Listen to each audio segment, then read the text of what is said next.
My friend asked me to be her surrogate, then tried to back out after I was already pregnant. The court's decision shocked everyone. I, 34F, never thought I'd be writing this post, but after everything that's happened over the past year, I need to share my story and maybe get some perspective on whether I made the right choices. This is going to be long, but I need to get it all out.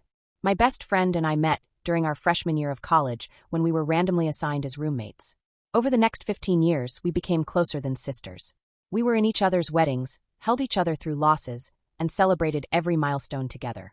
When she married her husband 6 years ago, I was her maid of honor, and I still remember her whispering to me during the reception about how excited she was to start a family. That excitement turned to heartbreak as they struggled with infertility. For 4 years, I watched them go through the emotional roller coaster of trying to conceive.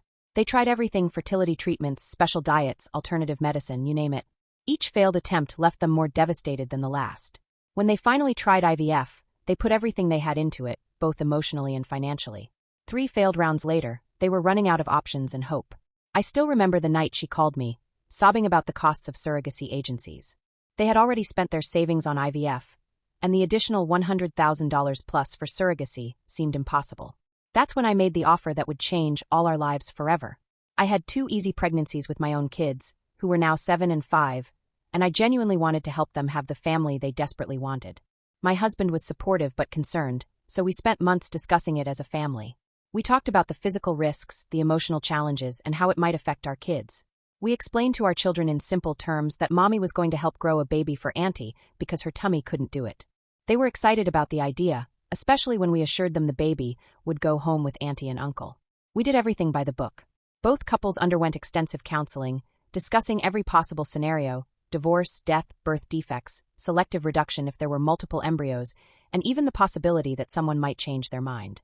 We had separate lawyers review the contract, which specified everything from medical expenses to birth plan preferences.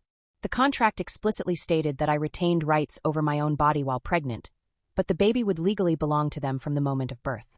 The fertility clinic required both couples to undergo psychological evaluations and additional counseling specific to surrogacy. We all passed with flying colors. The doctors noted our strong friendship and support system as positive factors. We used their embryo, created from her egg and his sperm, so the baby would be biologically theirs. Everything was carefully planned and documented. The first transfer was successful, which the doctors said was a good sign. I'll never forget my friend's face when we heard the heartbeat at the first ultrasound. She was crying so hard the technician had to pause the exam. Her husband kept squeezing her hand, both of them looking at the tiny flicker on the screen with such pure joy. For those first 3 months, everything was perfect. My friend came to every appointment, no matter how routine. She bought me prenatal vitamins, pregnancy teas, and comfortable maternity clothes. We spent hours discussing nursery themes, debating between woodland creatures and outer space. She wanted the sex to be a surprise but couldn't resist browsing both boy and girl names. Her husband built a crib by hand, saying he wanted their child to have something special from Dad. The morning sickness was worse than with my own pregnancies, but her constant support made it bearable. She'd bring me ginger ale and crackers, drive my kids to school when I was too nauseous, and even clean my house when I was too exhausted. Our families joked about how she was the most attentive partner a surrogate could ask for. Then everything changed around the 4-month mark. At first, it was subtle. She started missing appointments, saying work was busy. Her texts became shorter, less enthusiastic. When I sent her bump photos or updates about the baby's movements, she'd respond hours later with just a thumbs up.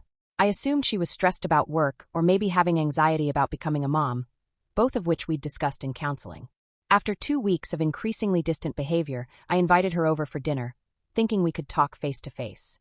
She canceled an hour before, saying she wasn't feeling well. That's when I knew something was seriously wrong. In 15 years of friendship, she had never been the type to avoid confrontation. I drove to her house the next day, worried sick about what might be wrong. Maybe she had received bad news about her health, or perhaps they were having financial problems they were afraid to discuss. Nothing could have prepared me for what I found. She opened the door looking like she hadn't slept in days. When I asked what was wrong, she broke down completely. Through her sobs, the story came out. Her husband had been having an affair with a co-worker for months, and the woman was pregnant. They were getting divorced, and he was moving in with his girlfriend once the papers were signed. I held her while she cried, my own heart breaking for her pain while the baby, her baby, kicked inside me. Then she said the words that would shatter our friendship forever. I need you to terminate the pregnancy. At first, I thought I had misheard her. But she continued, becoming increasingly agitated as she spoke. She couldn't bear the thought of her ex-husband raising 2 babies with different women at the same time. The idea of watching him build a new family while she had nothing was unbearable. When I didn't immediately agree, she became angry, saying I was betraying her by even hesitating. I tried to reason with her, explaining that at 16 weeks, this was already a much-wanted child, and more importantly, we had a legal contract. She screamed that she didn't care about the contract, that this was her baby and her choice. When I still refused, she threatened to stop paying the medical bills and said she would make my life hell if I went through with the pregnancy. The next few days were a nightmare. She told all our mutual friends that I was stealing her baby and trying to destroy what was left of her marriage. Her family started harassing me on social media, calling me a backstabber and worse. Some even suggested I had somehow orchestrated the whole situation to hurt her. Her ex-husband was blindsided when I called to tell him what was happening. While he acknowledged the awful timing of his girlfriend's pregnancy, he was adamant about wanting to keep and raise the baby I was carrying. He offered to take full responsibility, including all medical expenses, but my friend's family accused him of conspiring with me to steal her last chance at motherhood. The situation quickly became untenable.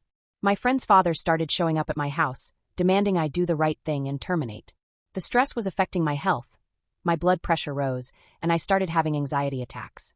My doctor warned that this level of stress wasn't good for the pregnancy. That's when my husband suggested we get the courts involved. We contacted our lawyer, who filed for an emergency hearing to enforce the surrogacy contract and get a restraining order against my friend's family. The court proceedings were brutal. My friend's lawyer argued that the changed circumstances, her divorce and her ex-husband's new baby, constituted grounds for voiding the contract. They claimed it would be emotionally damaging for her to have a biological child being raised by her ex-husband and his new girlfriend. Our lawyer presented evidence of all the counseling we'd undergone, the explicit contract terms covering scenarios including divorce, and documentation of the harassment I'd been experiencing. The medical team testified about the safety concerns of termination at this stage and the potential risks to my health from the ongoing stress. The judge's decision was clear and comprehensive. The surrogacy contract was valid and enforceable. They couldn't force me to terminate, and my friend and her ex-husband were ordered to continue covering medical expenses as agreed. Given my friend's explicit statement that she didn't want the baby, custody would go to her ex-husband. The judge also granted the restraining order against her family. The aftermath has been surreal. My friend moved out of state without saying goodbye. Her last message was a lengthy email calling me a traitor and saying she would never forgive me for choosing her ex-husband's side. Some mutual friends have distanced themselves, saying that while they understand my position legally, they think I should have prioritized my friend's emotional well-being over everything else. Her ex-husband has been respectful of boundaries while ensuring I have everything I need for the pregnancy. His girlfriend reached out once to apologize for her role in the situation, but I asked her to maintain distance until after the birth. My own husband has been my rock, fielding calls from upset friends and making sure I'm protected from ongoing drama. I'm now 7 months pregnant, and the baby is healthy despite all the stress. My kids still talk excitedly about helping Auntie's baby grow, unaware of how complicated everything has become. At night, when the baby kicks, I sometimes cry thinking about how different this journey was supposed to be. This child will never know the mother who wanted them so desperately, who spent years dreaming of their arrival. The hardest part is the isolation. Surrogacy support groups typically deal with logistics and boundaries, not the emotional complexity of carrying a baby for someone who now wants nothing to do with them. My therapist helps, but she admits my situation is unique in her experience. Some people in my life say I should have terminated when asked, arguing that it was ultimately her baby and her choice. They say I prioritized my personal feelings over my friend's devastating loss. Others firmly support my decision to honor the contract and protect the life I'm carrying, saying that my friend's trauma, while real and valid, doesn't give her the right to demand termination. I'm sharing this because I need perspective from people who aren't emotionally invested in the situation. Did I do the right thing by standing my ground? Should I have handled things differently? How do I move forward knowing that my attempt to help someone I loved ended up destroying our friendship? Edit. Thank you for all the supportive comments. To address some common questions. Yes, we had extensive counseling before starting this journey. We discussed every possible scenario, including divorce or death. The contract specifically addressed termination rights. I retained bodily autonomy and custody arrangements. Medical expenses are being split between both parties as per the original agreement. I have no intention of seeking custody or maintaining contact after birth beyond what's medically necessary. My friend's ex-husband has arranged for a different support person to be present at the birth. Edit 2. A lot of people are asking about my friend's ex-husband and his girlfriend. While I understand the curiosity, I'm trying to maintain appropriate boundaries. What happened in their marriage isn't my story to tell, and I'm focused on delivering a healthy baby and healing from this experience. Final update: the baby was born last week, healthy and beautiful. The birth was bittersweet, but seeing their father hold them for the first time confirmed that I made the right choice. The baby is home with their father and his girlfriend, who I'm told is being respectful of the complex emotions involved. I'm working with my therapist to process everything and focusing on healing both physically and emotionally. My family has been incredible through all of this, and I'm slowly rebuilding friendships that were strained by the situation. Sometimes doing the right thing comes at a heavy personal cost, but I have to believe that this child will be loved and that maybe someday my friend will find peace with how things turned out.